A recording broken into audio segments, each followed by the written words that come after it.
দ্বিতীয় দিন হরিদ্বারে পৌঁছানোর পর তৃতীয় দিনে আমাদের গন্তব্য বাবা মধ্যমহেশ্বরের আরও কিছুটা কাছাকাছি। মধ্যমহেশ্বর যাত্রা শুরু করার জন্য আমাদের পৌঁছতে হবে রাশিগ্রামে। হরিদ্বার থেকে রাশিগ্রাম যাওয়ার দুটো সহজ উপায় রয়েছে। প্রথমটি হলো হরিদ্বার থেকে উখিমঠের বাস ধরে সেখানে পৌঁছে তারপর উখিমঠ থেকে রাশিগ্রামে পৌঁছানো, আর দ্বিতীয়টি হরিদ্বার থেকে সোনপ্রয়াগের বাসে করে কুন্ড পর্যন্ত গিয়ে তারপর সেখান থেকে রাশিগ্রামের গাড়ি ধরা।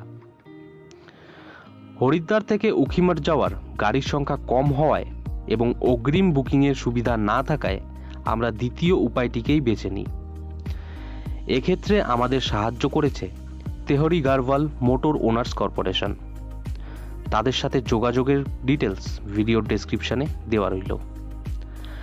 আমরা আগে থেকেই তাদের ফোন করে বাসের টিকিট কেটে নিই এবং পরে হরিদ্বার পৌঁছে তাদের অফিস থেকে সেটা নিয়ে নিই।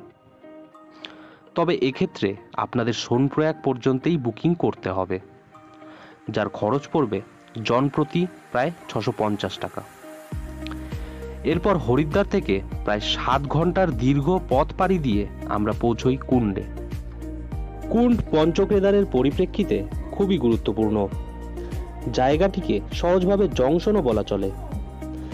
এখান থেকে বাঁদিকে মন্দাকিনী নদী পার করে এগোলে সোনপ্রয়াগ, আর সোজা এগিয়ে ডান দিকে গেলে আপনি পাবেন উখিমঠ। কুন্ড থেকে আপনি উখিমঠ রাশিগ্রামের শেয়ার গাড়ি পেয়ে যাবেন। উখিমঠ থেকে একটা রাস্তা চলে যায় রাশিগ্রাম হয়ে মধ্যমহেশ্বরের দিকে, আর একটা রাস্তা চলে যায় চোপটার দিকে।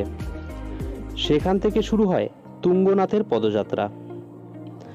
যেহেতু আমাদের প্রথম গন্তব্য মধ্যমহেশ্বর, তাই আমরা এগিয়ে যাই রাশিগ্রামের দিকে। কুন্ড থেকে রাশিগ্রাম পর্যন্ত ভাড়া পড়বে জনপ্রতি প্রায় 300 টাকা। একটি গাড়িতে 9 জন করে যাত্রী নেওয়া হয়। যেহেতু আমরা 6 জন ছিলাম, তাই আর অপেক্ষা না করে গাড়ি রিজার্ভ করেই চলে যাই রাশিগ্রামের উদ্দেশ্যে। মধ্যমহেশ্বরের মূল ট্রেক শুরু হয় রাশিগ্রাম থেকে প্রায় 2 কিলোমিটার দূরে আখতলিধার থেকে। তাই আমরা ড্রাইভারকে বললাম তিনি যেন আমাদের সেখানেই নামিয়ে দেন। উল্লেখ্য, এর জন্য তারা কোনো অতিরিক্ত টাকা নেন না। আখতলিধারে আগেভাগে পৌঁছে আমরা সিদ্ধান্ত নিলাম আমরা মধ্যমহেশ্বরের আরও কিছুটা কাছাকাছি গিয়ে সেদিনের রাতটা কাটাবো, আর সেই হিসেবেই শুরু হলো আমাদের ট্রেকিং। আখতলিধার থেকে হাঁটা শুরু করে গন্ডার পার করে 4 কিলোমিটার যাবার পর আমরা পৌঁছলাম আপার বান্তলিতে। সেখানে কৈলাস হোমস্টেতে সেই রাতটা কাটিয়ে পরদিন সকাল সকাল আবারও পদযাত্রা শুরু করলাম আমরা। আর এখান থেকেই শুরু হয় বাবা মধ্যমহেশ্বরের খাড়া চড়াই।